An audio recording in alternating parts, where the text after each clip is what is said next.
Virat creation में आपका स्वागत है। दोस्तों, आज मैं आपको कृष्ण भगवान की नगरी वृंदावन नगरी में बीना नामक एक लड़की और उसके पति की कहानी सुनाता हूँ। बीना नामक लड़की अपने पति के साथ वृंदावन नगरी में रहती थी। गरीब होने के बावजूद दोनों पति पत्नी बहुत ही धार्मिक और दानवीर थे। वृंदावन नगरी और कृष्ण जी और किशोरी जी पर उनको बहुत ही श्रद्धा थी। एक दिन बीना की बड़ी बहन मीना उसके घर रहने आई। अपनी बहन को गरीब देखकर मीना मन ही मन सोचने लगी कि मेरा विवाह कितने अमीर घर में हुआ है, और उसे इस बात का भी बहुत ही घमंड था। छोटी बहन बीना का पति कुम्हार था और घड़े बनाने का और बेचने का काम करता था।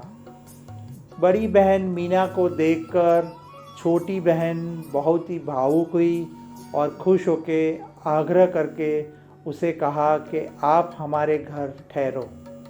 नित्य रोज बीना सुबह में किशोरी जी और ठाकुर जी की पूजा करती थी, जो बात मीना देखकर हंसती थी। एक दिन बीना ने अपनी बड़ी बहन से कहा कि दीदी चलो, मैं आज आपको चमत्कारी नगरी वृंदावन की सैर कराती हूँ। दोनों बहनें वृंदावन नगरी में विभिन्न प्रकार के मंदिरों में घूमने लगे। बड़ी बहन मीना को ये सब बातों में ज़्यादा रुचि न थी, फिर भी छोटी बहन की वजह से उसने लेश मात्र कृष्ण भगवान की नगरी राधा कृष्ण मंदिर में कुछ देर तक दर्शन किए और दोनों रात को घर लौट आए। काफ़ी दिन रहने के बाद एक दिन बड़ी बहन ने कहा कि मुझे बहुत दिन हो गए हैं बीना, अब मुझे आप इजाज़त दो ताकि मैं अपने घर, अपने परिवार वालों से, पति, बच्चे और सास से मिलूं। बीना ने छोटी बहन होने के नाते जाते वक्त मीना को एक घड़ा दिया, क्योंकि उनकी आर्थिक स्थिति बहुत ही खराब थी। ये देखकर मीना मन ही मन बोलने लगी कि छोटी बहन को इतनी भी अक्ल नहीं कि वो मुझे घड़ा भेंट दे रही है, कुछ पैसे भी तो दे सकती थी। और ऐसे करके घर पहुंची। घर उसके पतिदेव, बच्चों ने कहा कि मम्मी आप मौसी के वहाँ से उपहार में क्या लाए हो। उसने बताया ये घड़ा दिया है। सब लोग ने ठिठोली की और वो घड़ा अलमारी के ऊपर रख दिया। कुछ ही दिनों बाद मीना के पति जो ऑफिस काम से जा रहे थे, तभी उन्हें पता लगा कि यहाँ पर जहाँ वो रहते थे वहाँ पानी की तंगी होने लगी। उन्होंने मीना को बताया और मीना जल्दी जल्दी घड़ा लेकर पानी भरने गई। वहाँ पर बहुत ही भीड़ भड़क्कम होने के वजह से जल्दबाजी में मीना का घड़ा गिरकर टूट गया और वो निराश होकर घर बैठी, पर सोचने लगी शाम को पति और बच्चे आएंगे तो वो पानी मांगेंगे। ऐसे सोचते सोचते उसकी नज़र अलमारी पर पड़ी। वहाँ पर छोटी बहन का घड़ा दिया हुआ उसे याद आया। वो घड़ा लेकर वो जल्दी से कुएं के पास पहुँची। अभी भीड़ भी ख़त्म हो गई थी, तो उसने घड़े से पानी भर लिया और शाम को पतिदेव, बच्चों को पानी दिया। पानी पीते ही पतिदेव ने पूछा, मीना ये पानी तुम कहाँ से लाई हो।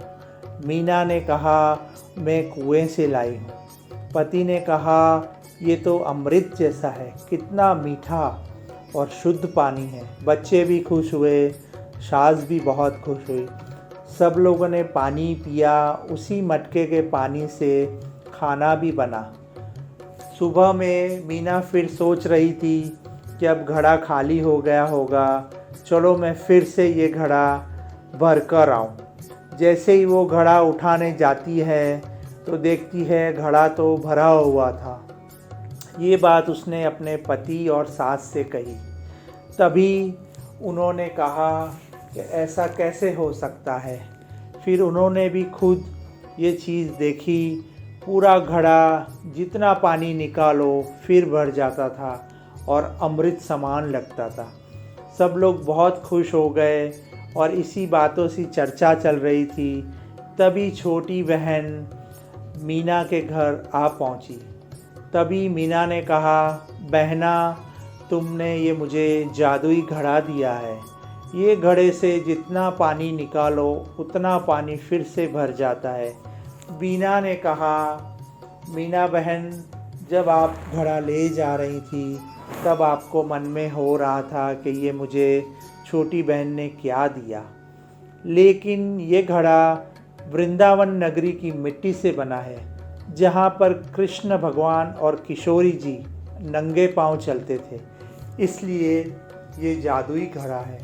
तभी मनोमन मीना बहुत शर्मिंदे हुई और उसने माफ़ी मांगी कि आज के बाद मैं भी कृष्ण भगवान और किशोरी जी की तन मन धन से सेवा करूंगी, ताकि जिस तरह तुम्हारे घर में भी काफ़ी बदलाव आया है, इसी तरह मेरे घर में भी हर तरह से बदलाव आए। छोटी बहन बीना ये सुनकर बहुत खुश हुई। दोनों बहनें नित्य क्रम से कृष्ण भगवान और किशोरी जी की पूजा करने लगी। देखते ही देखते छोटी बहन का घड़ों का व्यापार इतना चल पड़ा कि आसपास के गांव में भी लोग वो जादुई घड़े लेने के लिए आने लगे। इस तरह उनकी आर्थिक स्थिति और घर में धन धान्य बढ़ा। दोस्तों, अगर ये कहानी आपको पसंद आई हो तो लाइक, शेयर और सब्सक्राइब कीजिए और कमेंट बॉक्स में ज़रूर लिखिए कि ये कहानी आपको कैसी लगी। नमस्कार।